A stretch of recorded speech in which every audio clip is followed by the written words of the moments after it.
오늘 설교 제목은 왜 성장해야 됩니까? 왜 성장해야 합니까? 입니다. 요즘 한국에는 제가 어릴 때는 전혀 없었던 유행하는 것들이 있습니다. 그것은 성장판 검사라는 것입니다. 아이들을 병원에 데리고 가서 성장판이 열렸나 닫혔나 아주 저는 생소한 건데 그런 것들을 하고, 또 성장판 주사를 놓고 특수한 약을 먹여서 애들을 키를 크게 한다, 그런 얘기를 많이 들었습니다. 그리고 아이들의 육적으로 잘 발달되기 위해서 온갖 것을 다 해줄 수만 있으면 다 해준다고 그렇게 얘기를 들었습니다. 그리고 아이들이 똑똑한 아이로 자라기 위해서 어려서부터 아주 고급 장난감, 지능 개발을 할 수 있는 고급 장난감이며 재밌는 책이며 그림이 볼록볼록 튀어나온 책이며 여러 가지 것들을 많이 구입해 준다고 들었습니다. 그래서 장난감 회사나 어린아이용 책 장사나 그리고 아이들을 위한 모든 것들은 절대로 불황기가 없다고 합니다. 항상 장사가 잘 된다고 합니다. 왜 이렇게 할까요? 그것은 다른 것이 아니고 우리 아이가 정상적으로 무럭무럭 잘 자라는 것이 부모에게는 큰 기쁨이기 때문에 그렇습니다. 그리고 나중에 자신도 좀 컸을 때는 자신이 무럭무럭 잘 자라났다는 것에 대해서 흐뭇하고 신명나기 때문에 그렇게 부모님들이 많이 투자를 하는 것 같습니다.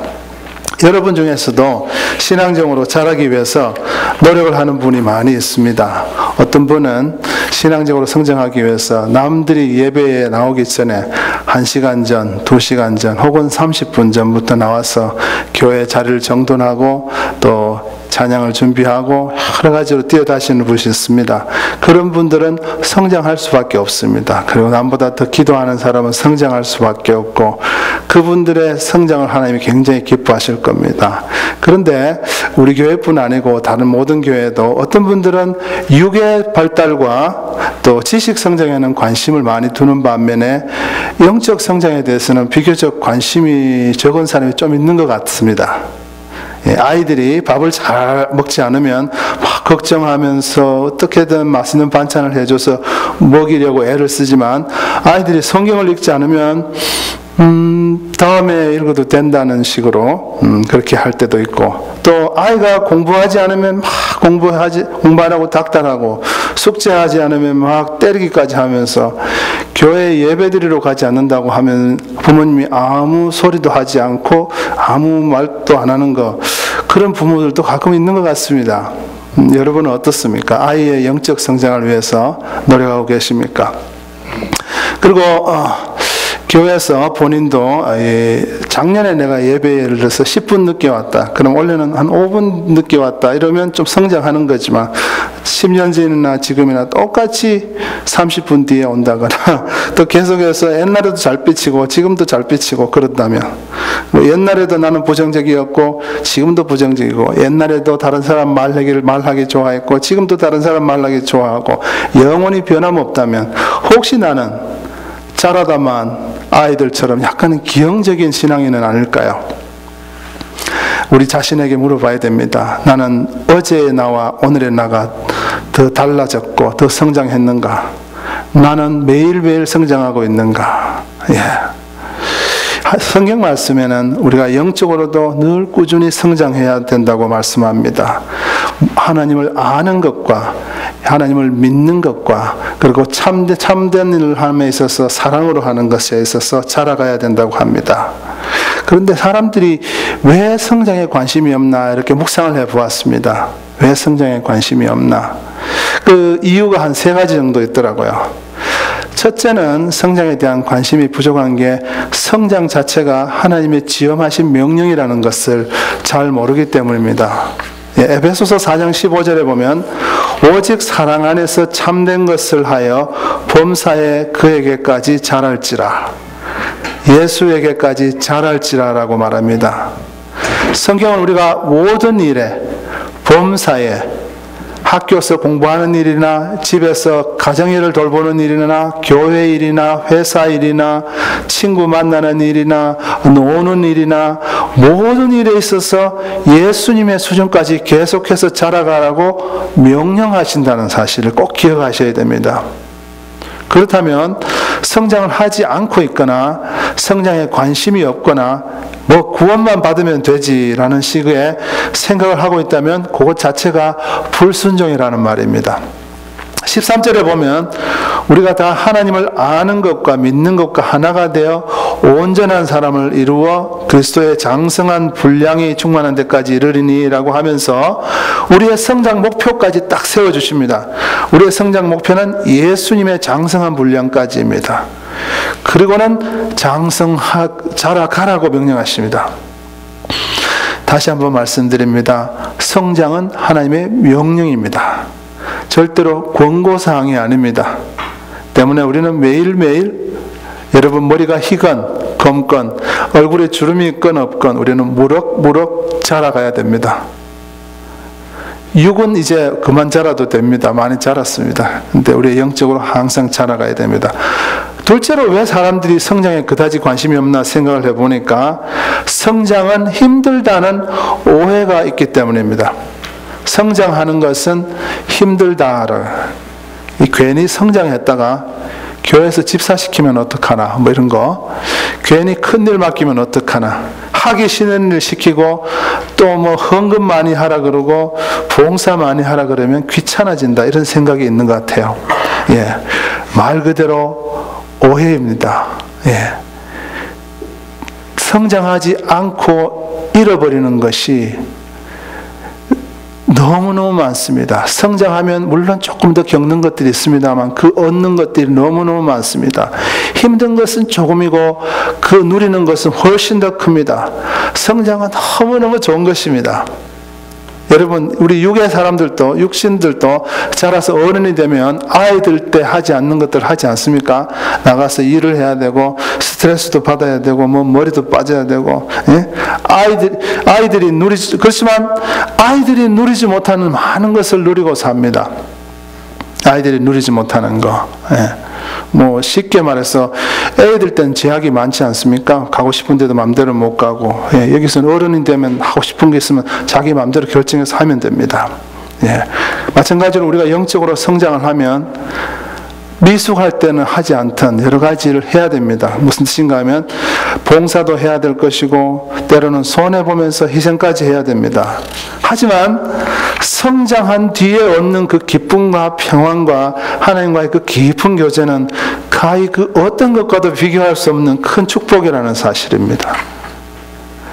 우리의 육의 성장은 이 영의 성장보다는 훨씬 더 안 좋은 것입니다. 왜냐하면 육의 성장을 하다 보면 그 팍팍한 어른의 삶으로 들어가기 때문에 때로는 어린아이로 머물러 있었으면 할 때가 있습니다. 그렇지만 영적 성숙에서 오는 그 축복은 영적 미숙에서 누리는 그 어떤 즐거움보다는 비교도 할 수 없을 만큼 큰 축복입니다. 제가 오늘 아침에 밥을 먹으면서 이렇게 밥을 먹기 전에 이렇게 머리를 감고 이렇게 머리에 뭘 바르면서 이렇게 보니까 머리가 또 길었더라고요. 또 이발하러 가야 되네. 참 귀찮다. 이런 생각이 들었습니다. 그리고 우리가 아무리 이발을 안 해도 남자들은 미장원 아주머니가 그러시던데 2달에 한 번쯤은 이발을 해야 된다 그러더라고요. 그것도 그 푼돈이지만 그것도 쓰는 것도 아깝고 또 귀찮고 이거 하나님 이거 제가 이발 좀 안 하고 살 수 없습니까? 라는 질문이 마음속에 이렇게 생겼습니다. 그 순간에 반대쪽에서 누군가가 살짝 제게 말씀하시는 것 같았습니다. 무슨 말이냐면 그러면 네가 죽으면 된다. 그렇게 얘기하시는 것 같았어요. 성장하지 않는 것은 죽은 증거라는 거죠. 우리가 살아있는 이상은 성장이 정상이라는 거죠. 그리고 머리를 단정하게 자르고 성장하고 머리를 자르고 그럴 때 기쁨이 있는 거죠. 예. 셋째로 우리가 성장에 있어서 왜 성장에 대한 의욕이 자꾸 줄어들고 관심을 갖지 않나 생각을 해보았습니다. 그것은 성장하지 않았을 때 잃어버리는 중요한 것들을 우리가 알지 못하기 때문이 아닌가 합니다. 자, 한번 생각해 봅시다. 아이들이 성장하지 않으면 약 4가지 정도를 잃어버립니다. 아이들이 자라지 않고 있으면 네 가지 정도를 잃어버립니다. 첫째는 힘을 잃어버립니다. 둘째는 지혜를 잃어버립니다. 셋째는 자유를 잃어버립니다. 넷째는 후손을 잃어버립니다. 조금 더 설명드리겠습니다.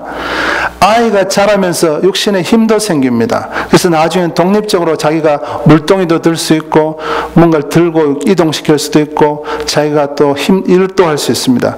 그런데 항상 조그마한 꼬마로 머물러 있으면 제대로 힘쓰는 일을 할 수가 없습니다. 남에게 항상 의지해서 해야 됩니다. 차 문 여는 것도 남이 열어줘야 됩니다. 애가 자라지 않으면 힘을 못 쓰게 됩니다. 그리고 애가 자라지 않으면 지혜가 없게 됩니다. 예.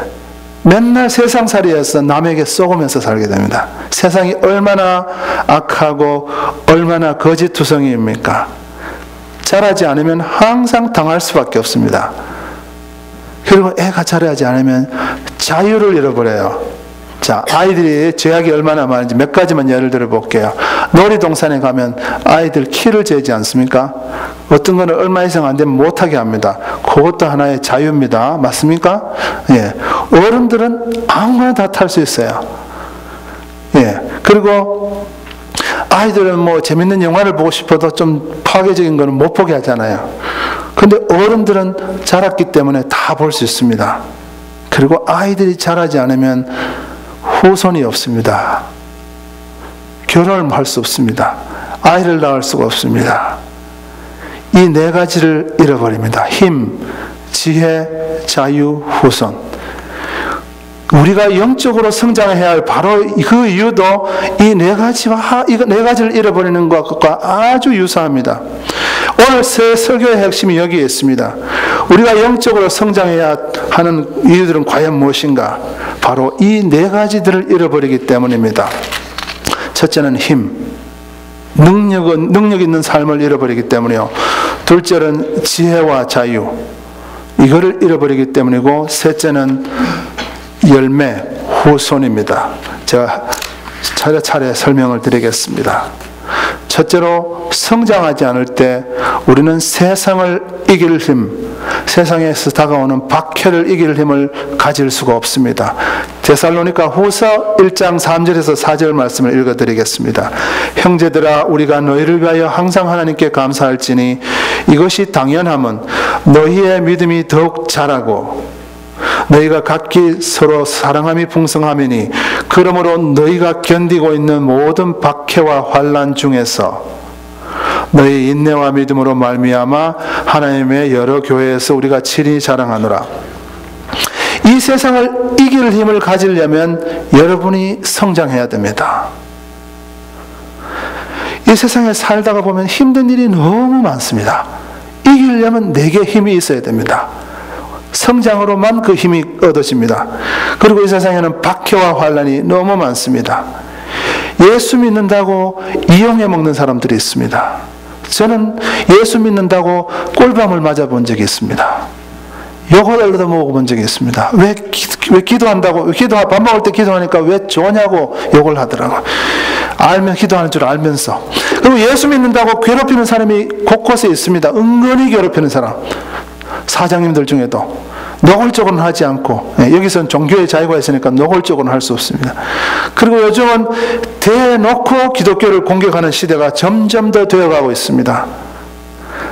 공립학교에서 성경 말씀 갖고 얘기하면 왕따를 시킵니다. 선생님들조차 그렇고, 대학이나 정부기관에서 창피 주고 파면시키고 법정에 세우는 일들이 점점 더 많아지고 있습니다. 여러분, 뉴스에 귀를 좀 기울이세요. 심지어는 책상에 성경책이 꼽혀 있다고 파면시키는 경우도 있습니다. 그런데 여러분, 거기서 이기려면, 그걸 이기고 뚫고 나가려면 힘이 있어야 됩니다. 그 힘은 오로지 성장할 때만 생기는 겁니다. 최근에 오바마 대통령 제2기 취임식 때 어떤 목사님을 초청했는 거 여러분 아십니까? 근데 그 목사님 초청했는 게 취소가 됐습니다. 이유가 동성 결혼을 반대하는 목사다였기 때문입니다. 자, 초청했다가 취소한 게 별거 아닌 것 같은 사소한 일인 것 같지만 사실은 그것이 앞으로 동성연애를 반대하는 목사님들에 대한 핍박을 예고하는 광고라는 사실을 여러분 꼭 아셔야 됩니다. 미국이 그렇게 흘러가고 있습니다. 앞으로는 하나님의 말씀대로 살고 하나님의 말씀대로 말하면 반드시 손해나 핍박이 오게 된다는 사실입니다. 자, 그러면 여러분이 지금부터 단단히 마음을 잡수시고 성장해야 되겠다 결심을 하셔야 돼요.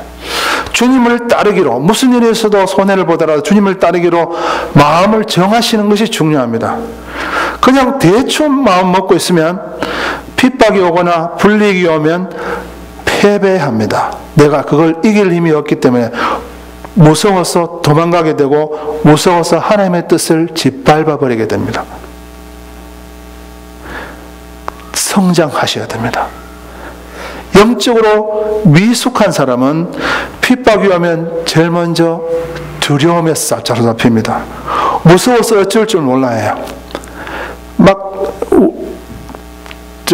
폭풍우가 온다 그러면 막 무서워서 벌벌 떠는 사람 있잖아요. 죽을까봐. 근데 좀 마음이 느긋하고 성숙한 사람은 다른 사람 다 죽는다 그래도 편안하잖아요. 예. 그런 어떤 어려움이 오고 핍박이 올 때 성숙한 사람은 두려워하지 않고 하나님 앞에 무릎을 꿇습니다.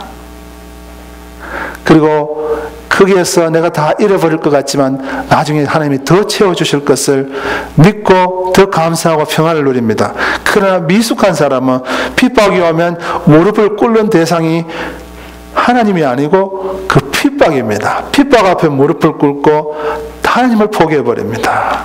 여러분 중에는 그런 사람 없기를 바랍니다.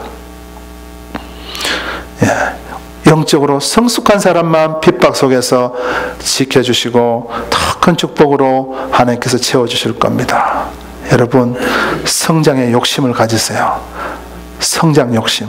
예. 베드로전서 2장 2절에 보면 이런 말씀이 있습니다. 갓난아기들 같이 순전하고 신령한 젖을 사모하라. 이는 그로 말미암아 너희로 구원에 이르도록 자라게 하려 함이라. 이 구절에 대한 오해가 많습니다. 자, 구원이 여기 있다 치고 여기서부터 점점 자라서 구원에 이른다. 이런 식의 표현같이 느껴지지 않습니까? 구원에 이르도록 점점 자라게 하려 함이라. 이 구절을 오해하시면 안 됩니다. 구원은 우리가 예수 믿는 순간 벌써 받았습니다. 자라기 때문에 구원에 이르는 것은 아닙니다. 그러나 자라야 구원에 이릅니다. 이게 무슨 말인가 하면 자라지 않으면 구원을 받지 못한다는 말은 아니고 크리스찬으로 태어난 사람은 누구나 천국에 들어가도록 되어 있습니다. 문제는 이 과정 속에 핍박과 환난이 있다는 사실입니다. 핍박과 환난이 있어서 미숙한 사람은 핍박이 환난이 올 때 주님의 이름을 배반하고 버릴 수 있다는 얘기입니다. 그래서 자라가야 돼요. 항상 위쪽을 바라보며 살아야 돼요. 그리로 달려가고 있어요. 이런 사람은 마귀가 함부로 하지 못합니다. 받은 구원을 안전하게 지켜내고 천국에 무사히 도착하려면 항상 성장하는 삶, 위쪽을 바라보고 사는 삶을 살아야 되는 것입니다. 위치가 이 위쯤에 가까이 있어도 내려보고 사는 사람은 너무너무 위험합니다. 마귀가 탁 낚아챌 수 있습니다. 그런 사람은 사단이 내 밥이 하나 왔다 이렇게 생각합니다. 여러분, 제자리 걸음이 좋은 것이 아닙니다. 이 세상에서도 사람들이 많이 쓰는 말이 가만히 있으면 떠내려간다는 표현을 많이 씁니다. 그런 생각 안 드십니까? 사업하시는 분들 늘 새로운 아이디어를 만들어내야 되고 늘 연구하지 않으면 이 세상이 너무 빨리 바뀌기 때문에 나는 떠내려가 버립니다. 영적인 세계도 그렇습니다. 내가 계속 올라가는 삶을 살지 않으면 어느 순간에 보면 내가 마귀에게 잡혀 있는 것입니다. 예. 그리고 뒤로 물러나는 사람은 바로 구원을 잃어버린다는 그런 뜻은 아닙니다. 사단이 공격해서 들어온다는 것입니다. 그리고 그런 사람은 두려움에 빠져서 하나님을 버릴 가능성이 상당히 많아진다는 것입니다. 여러분, 어떤 환난과 핍박이 와도 그것을 당당히 물리치고 구원에 딱 이르도록 항상 성장을 지향하시고 성장을 위해서 기도하시고 하나님과 함께 동행하는 여러분 되시길 바랍니다. 첫 번째 성장하지 않을 때 잃어버리는 것은 제가 뭐라고 말씀드렸습니까? 힘입니다. 두 번째로 성장하지 않으면 잃어버리는 것은 지혜와 자유라고 제가 말씀드렸습니다. 이 지혜는 언제가 필요하냐? 세상에는 미혹이 너무 많습니다. 미혹은 유혹과도 같은 말이고 속임수와도 같은 말입니다. 제가 베드로후서 3장 16절 18절 읽어드립니다. 무식한 자들과 굳세지 못한 자들이 다른 성경과 같이 그것도 억지로 풀다가 스스로 멸망에 이르느니라. 그러므로 사랑하는 자들아, 너희가 이것을 미리 알았은즉 무법한 자들의 미혹에 이끌려 너희가 굳센 데서 떨어질까 삼가라. 오직 우리 주 곧 예수 그리스도 예수의 은혜와 그를 아는 지식에서 자라가라. 베드로후서 3장 16절에 보면 성경을 억지로 풀다가 멸망하는 사람들에 대해서 이야기하고 있습니다. 성경을 억지로 풀면서 미혹하는 자들이 이 세상에 얼마나 많은지 모릅니다. 여러분, 언제까지 목사님이 구별해 주기를 원하시겠습니까? 목사들 중에도 미혹하는 목사가 있는데 얼마나 위험합니까? 내 생명을 목사에게 의지하고 있는 거. 예. 여러분이 아무리 유명한 의사한테 가더라도 본인의 병은 본인이 어느 정도 챙겨야 되지 않습니까? 그 의사가 진단 한번 잘못하면 내가 오른팔에 병이 그랬는데 왼팔을 자를 수도 있지 않습니까? 그렇지 않습니까, 여러분? 아무리 믿음직한 목사라 할지라도 여러분 스스로가 성장해서 지혜를 가져야 됩니다. 분별해낼 수 있어야 돼요. 이거는 하나님의 말씀이 아니구나, 이거는 잘못된 해석이나 분별해낼 수 있도록 말씀에서 자라가셔야 돼요. 이 세상에 가짜가 너무 많아요. 아디다스 신발을 샀는데 누가 아디도스라 그러더라고요. 가짜가 너무 많아요. 그 스펠링 한자만 바꿔서. 예. 오늘 본문 14절에도 이렇게 되어 있습니다. 이는 우리가 이제부터 어린아이가 되지 아니하여 사람의 속임수와 간사한 유혹에 빠져 온갖 교훈의 풍조에 밀려 요동하지 않게 하려 함이라. 이 세상에 속임수 교훈이 너무 많습니다. 좋다고 근데 왔다 갔다. 예. 여러분이 분별해내야 돼요. 그래야 인생을 낭비하지 않아요. 수많은 사람들이 인생을 낭비해서 70, 80대에서 내가 썩었다. 얼마나 아깝습니까, 그 인생이.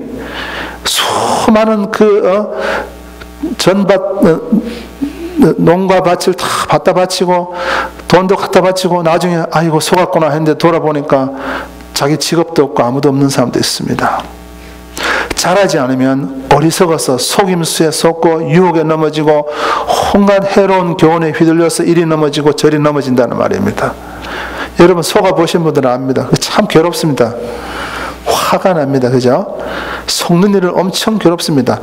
이 정신적으로만 괴로운 것이 아니고 몸도 괴롭고 막 두통이 나가서 머리 찌끔 묶고 있어야 되고 몸도 괴롭고 물질적으로도 손해 많이 보게 됩니다.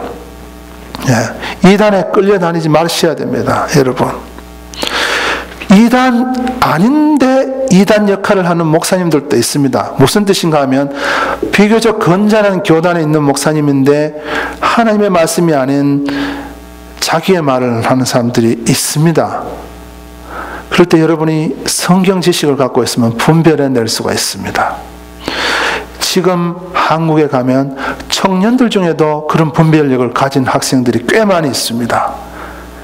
영적인 성장은 나이 많다고 더 성숙한 것이 결코 아닙니다. 대학생 중에도 날카로운 분별력을 갖고 있는 학생이 있는가 하면 70, 80 먹어도 분별 못하는 사람은 못합니다. 엉뚱한 소리로 이거 하자 저거 하자 그러면 다 분별해내야 됩니다. 그리고 실수로 목사가 잘못 인도할 때는 여러분이 목사님 이거는 이런 거 아닙니까? 라고 한번 물어보세요. 그러면 목사님이 정말 하나님께 붙은 사람이라면 그냥 기도해 보니까 그렇다고 하면서 수정할 것입니다. 예. 여러분, 세상에는 교회도 많고 성경을 사용하는 종교도 많이 있고 알려진 성경공부 단체도 많고 성경공부 그룹도 많고 교회 안에서도 가짜와 거짓말이 꽤 많이 있습니다. 얼마나 복잡합니까? 여러분, 누구에게 의지할 겁니까? 믿을 사람은 자기 자신밖에 없습니다. 주님의 원하는 길을 알려면 내가 성장해야 돼요. 내가 성장해야 돼요. 제가 대학교 때 정신적으로 좀 많이 미숙했던 것 같아요. 길거리를 가다가 누가 양복을 쫙 입은 사람이 저한테 아주 예의 바르게 서울에서 어떤 과학기술처에서 온 사람인데 차비가 없어서 지금 지갑이 바뀌고 뭐 이렇게 했었는데 차비를 좀 빌려달라고 그래서 그 당시에 제가 소중히 아무것도 없어서 집에 막 달려가서 어머니한테 없는 돈 몇만 원 빌려다가 주고 내일 갖다 주겠다 그런 걸 설득까지 믿고 줬는데 그 뒤로 한 번도 그를 보지 못했습니다. 이런 일을 한 두세 번 당했습니다. 제가. 그만큼 제가 분별력이 없었기 때문이죠. 세상도 마찬가지, 영적인 세계도 마찬가지입니다. 지금은 제가 안 썩습니다. 왜냐하면 지금은 그만큼 성숙했고 어떤 게 진짜인지 가짜인지를 분별해내는 방법, 어떤 질문을 해서 어떻게 하는지, 그리고 얼마의 액수를 어떤 식으로 도와야 주는지를 압니다. 예를 들어서 어떤 아이가 교회에 와서 지금 고향에 가야 되는데 차비가 없다 그러면 절대로 현금을 주지 말라고 배웠습니다. 그러면 그래 가자, 고속버스 터미널에 가자, 표 사줄게 그러면 바로 진짜와 가짜가 구별된다고 합니다. 진짜는 고맙습니다 하면서 고속버스 터미널에 가고 가짜는 화를 내면서 교회를 떠나간답니다. 왜냐하면 그 돈을 갖고 술, 담배 하거나 마약할 애들이기 때문에 그렇습니다. 여러분이 영적 세계에서도 분별력을 가져야 됩니다. 그러면 마귀가 계속 그러지 않으면 쏙입니다. 그리고 미혹이 얼마나 무서운지 한번 생각해 보세요. 미혹은 낚시바늘이라고 생각하면 돼요. 낚시바늘. 낚싯대 옆에서 던지는데 어떤 사람이 날아오는 낚싯바늘에 코에 코가 끼인 적이 있다는 얘기를 제가 들은 적이 있습니다. 여러분 그런 일 보신 적이 있습니까? 계속 이렇게 끼어갖고 계속 걸어 다녀야 되는 겁니다. 그 병원 가서 이렇게 빼는 방법이 있다 그러대요. 한번 걸려들면 이게 병원 가기 전까지는 못 빼냅니다. 엄청나게 고생을 합니다. 회개하고 제자리 돌아올 때까지 막 요리 끌면 요리 끌려가고 저리 끌면 저리 끌려가고, 그 미혹이 너무 세서 나중에는 주님을 배반하는 사람까지 생깁니다. 왜 이런 극단적인 경우를 체험하냐 하면 성장하지 않았기 때문입니다. 어떤 사람은 이렇게 얘기합니다. 성경만 알면 되나? 근데 이 말이 순종도 해야지 이런 뜻이면 얼마나 좋겠습니까? 근데 많은 경우에는 성경만 알면 되나? 이 뜻은 나는 성경 모르는데 성경 잘하는 사람 인정해 주지 말아야지, 이런 마음 태도에서 나오는 질문인 것 같습니다. 물론 성경도 알고 말씀대로 살면 제일 좋겠지만 조금 못 살더라도 성경을 알아야 돼요. 그래야만 미혹에 빠지지 않도록 분별력이 생겨요. 성경을 모르는데 어떻게 성경대로 살겠습니까? 여러분, 우리가 지식 안에서 자랄 수 있도록 성경 묵상하고 고민하고 질문하고 답을 달아보고 연구하고 읽고 외우고, 아이가 성경책 다 읽으면 기분 좋게 읽어라 또 새 책 사주고, 이렇게 하면 집안에, 여러분 직장에, 여러분 교회에서 미혹이 올 때마다 탁탁탁 분별해낼 수 있는 지혜가 생길 것입니다. 아까 또 자유함을 잃어버린다고 말씀드렸는데 이 미혹과 관련된 게 바로 자유함입니다. 성장하지 않은 사람 특징이 미혹을 너무 무서워한다는 거예요. 이러면 큰일 나는 거 아닌가? 너무 조심하다 보니까 자유함이 없어요. 항상 경직되어 있어요. 그래서 안 되는 게 너무 많아요. 어떤 교회 가면 목사님이 그날 헌금 순서를 앞부분에 했다가 뒤로 실수로 옮기는만 목사님이 헌금 순서를 뒤로 넣었다고 막 신경질 내는 교회가 있다고 그러더라고요. 이게 안 되는 거예요. 이러면 뭔가 죄 짓는 것 같고 막. 그러니까 이게 자유함이 없다는 것은 융통성이 없는 거거든요. 왜냐하면 미혹에 대한 두려움이 너무 크기 때문에 자신한테도 너무 엄격하고 남한테도 그렇습니다. 그래서 목사가 어떻게 농담을 해? 이렇게 얘기합니다. 저는 근데 제 속성 중에 농담을 좀 하는 게 있습니다. 근데 하나님이 주신 속성을 저는 바꾸고 싶지 않습니다.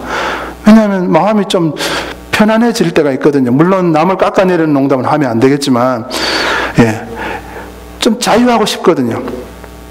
그래서 여러분이 너무 성장하지 않을 때 미혹에 대한 두려움이 생겨서 그런 사람들은 교회 운영에 있어서도 너무 경직될 수 있습니다.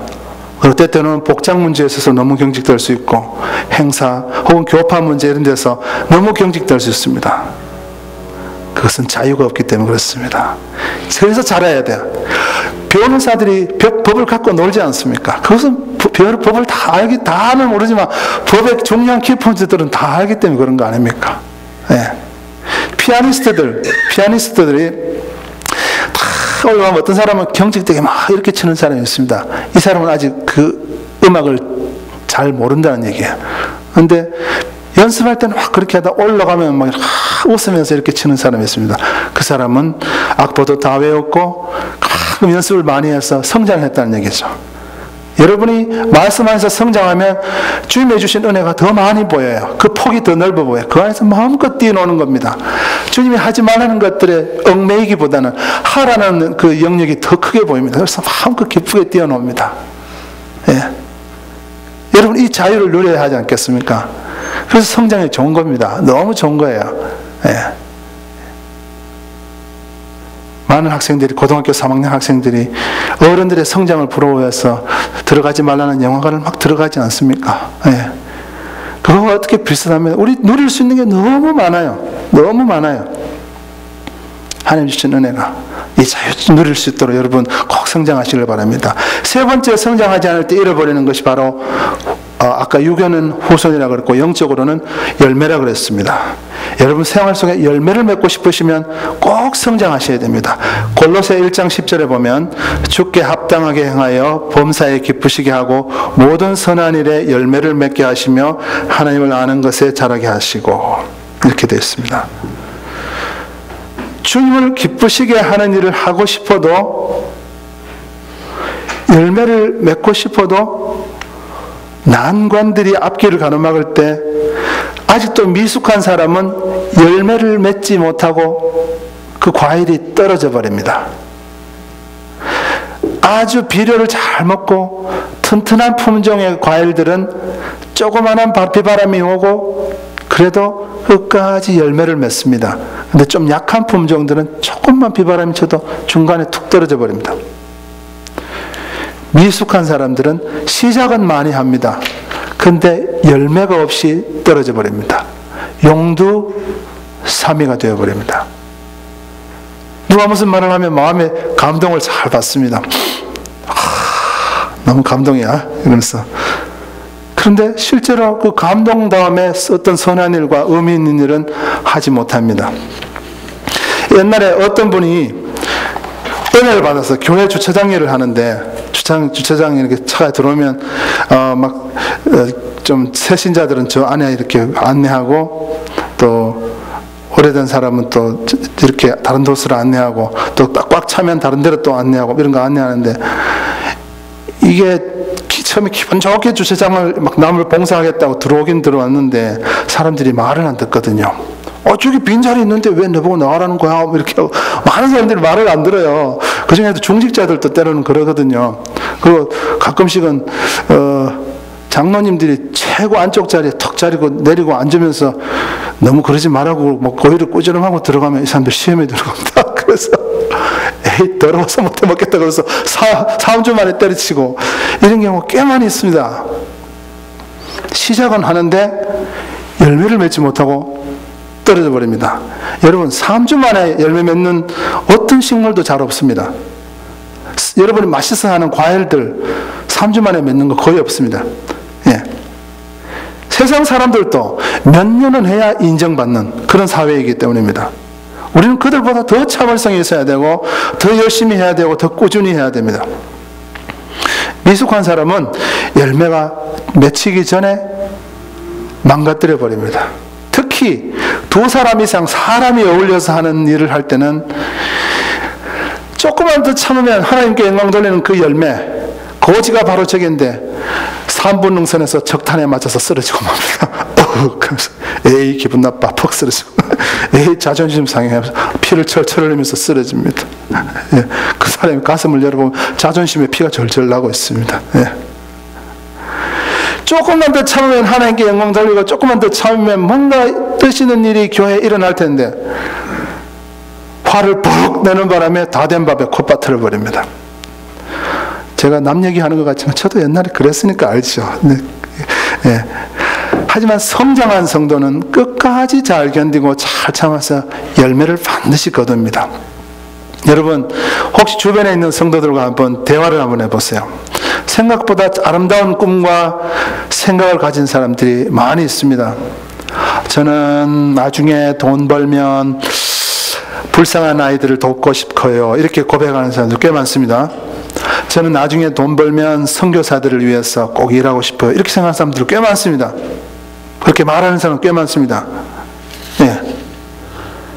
그리고 어떤 설교를 듣고 간증을 듣고 눈물로 감동하는 사람은 그보다 더 많습니다. 그런데 실제로 그런 일을 위해서 움직이는 사람은 손가락으로 헤아릴 만큼 적습니다. 왜 그렇습니까? 그것은 아직 열매를 맺을 만큼 성장하지 못했기 때문입니다. 성장하는 사람만 걸음마를 내디딜 수가 있듯이 뭔가 하나님을 위해서 첫걸음을 내디딜 수 있을 만큼 내가 성장해 있지 않은 사람은 생각으로 그쳐버립니다. 맨날 동의된다, 감동하고 맨날 말로만 선교하고 말로만 사랑하고 말로만 전도하고 말로만 헌신하는 사람은 아직은 영적으로 너무너무 어린 상태죠. 하지만 조금이라도 잘한 사람들은 작은 걸음이지만 항상 한 걸음 한 걸음 내딛습니다. 그리고 좀 더 성장한 사람은 그 걸음이 계속됩니다. 그리고 어떤 핍박과 환난이 오더라도 끝까지 갑니다. 그래서 결국에는 그걸 통해서 하나님이 원하시는 일이 반드시 이루어지는 것입니다. 또 성숙하지 않은 사람은 아까 말씀드렸습니다. 아기를 낳을 수 없듯이 전도의 열매도 성숙할 때 비로소 맺어집니다. 교회로 인도하여 드리는 것은 전도의 일부분이지만 완전한 전도는 아닙니다. 그죠? 그런데 보세요. 성숙하지 않은 사람이 인간의 어떤 의리나 친분을 가지고 교회에 사람을 데리고 나올 수는 있습니다. 그러나 내가 아직 성숙하지 않았으면 조금 있다가 보면 그 사람과 불화가 생겨서 그 사람을 예전보다 더 멀리 교회에서부터 멀어지게 만들어 버립니다. 예. 그래서 본인도 힘 빠져하고 성도도 힘 빠져하고 그렇게 되는 겁니다. 그래서 우리가 성장해야 돼요. 진짜 전도의 열매를 맺고 그 사람을 주님께 중매하고 싶은 사람은 내가 성장해야 돼. 내가 변해야 된다고요. 예. 데살로니가전서 2장 19절에 보면 전도해서 주님께로 나온 사람들이 우리들의 면류관이 된다, 이런 말이 있습니다. 천국에 가면 내가 전도한 사람들 숫자만큼 아름다운 반짝반짝 면류관들이 나를 위해 준비되어 있어요. 예. 여러분, 천국 가서 나 혼자 덩그러니 하나님께 상 받고 있으면 얼마나 좀 쑥스럽겠습니까? 내가 전도한 사람들 주변에서 나를 전도 한 번 오셨다고 환영하고 박수 쳐주고 같이 기뻐하고 그동안 어디 있었느냐고 인사하고 이렇게 해야 기쁘지 않겠냐 말입니다. 그 면류관을 받아야 하지 않겠습니까? 그런데 이 진짜 전도는 유치한 신앙을 갖고 있으면 일어나기가 참 힘이 듭니다. 힘이 듭니다. 잘해야 돼. 예. 잘해야 돼요. 성장해야 돼요. 여러분, 성장에 대한 욕구를 좀 가져보시는 게 어떨까요? 예. 그래서 어떤 내가 전도한 사람이 내게 좀 섭섭한 말을 하더라도 다 받아줄 수 있는 넓은 마음, 그리고 그 사람이 어떤 엉뚱한 질문을 하더라도 척척척 대답해 줄 수 있을 만큼 그런 성숙함이 있으면 좋을 것 같습니다. 그런데 조금 부족한 것은 또 이 목사들이 옆에서 도와주지 않겠습니까? 예. 자, 오늘 세 가지를 제가 말씀드렸습니다. 성장해야 할 이유들. 첫 번째는 뭘 잃어버리기 때문에? 성장하지 않을 때 힘을 잃어버리기 때문에. 둘째는 지혜와 자유를 잃어버리기 때문에. 세 번째는 열매 맺는 것을 잃어버리기 때문에 우리는 꼭 성장해야 된다고 제가 말씀드렸습니다. 그러면 이렇게 성장하는 방법을 제가 간단히 말씀드리고 설교를 마무리할까 합니다. 아주 쉬운 질문을 드리겠습니다. 오늘 아침에 제가 교회에 오면서 둘째 딸이랑 같이 왔는데 집에서 아침을 못 먹고 와서 주스를 하나 사줬습니다. 빨대가 꼽혀 있었습니다. 마시길래 되게 맛있어 보여서 아빠도 한 입 마셔도 돼? 그러니까 딱 줬는데 빠니까 안 나오는 거예요. 왜 안 나왔을까요? 주스는 많이 있었어요. 왜 안 나왔을까요? 간단합니다. 빨대를 깊이 꼽지 않아서 그렇습니다. 너무도 간단한 겁니다. 여러분이 성장하고 싶으면 교회에다 빨대를 깊이 꼽아야 됩니다. 교회를 통해서 주시는 하나님의 은혜를 쭉쭉 빨아드셔야 돼요. 쭉쭉. 하나님의 영양분을 쭉쭉 빨아드셔야 돼요. 목사님이 설교하자마자 빨아먹어버려야 돼요. 성경 공부하자마자 빨아먹어버려야 돼. 기도해야 하면 성령께서 역사하면 바로 빨아먹어버리고, 옆에 분이 내게 은혜로 말하면 바로 받아먹어버려야 돼요. 이런 사람이 성장한다고요. 예. 본문 에베소서 4장 16절에 보면 그에게서 온몸이 각마디를 통하여 도움을 받음으로 연결되고 결합되어 각 지체의 분량대로 역사하여 그 몸을 자라게 하며 사랑 안에서 스스로 세우느니라. 교회가 각 몸이 서로 연결되어서 이 사람의 주스를 이 사람이 빨아먹고, 이 사람의 주스를 이 사람이 빨아먹고, 서로의 영적인 영양분을 나눠가지고 교회 안에서 하나님 주신 영양분을 축축축 빨아먹으면, 그러면 잘한다니까요. 교회 안으로 자꾸 들어오셔야 돼. 다른 방법은 잘하는 방법이 없습니다. 신앙생활의 나를 완전히 담궈버려야 돼요.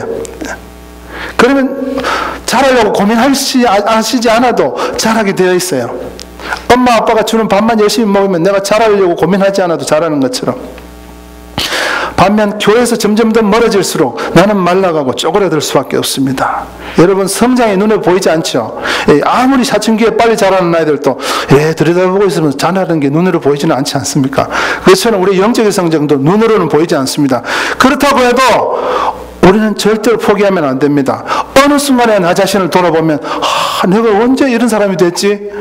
나 옛날에 이런 사람 아니었는데, 자기 자신한테 놀라고, 내가 이런 핍박에도 내가 거뜬하게 서 있다니, 대단한데 하나님 감사합니다.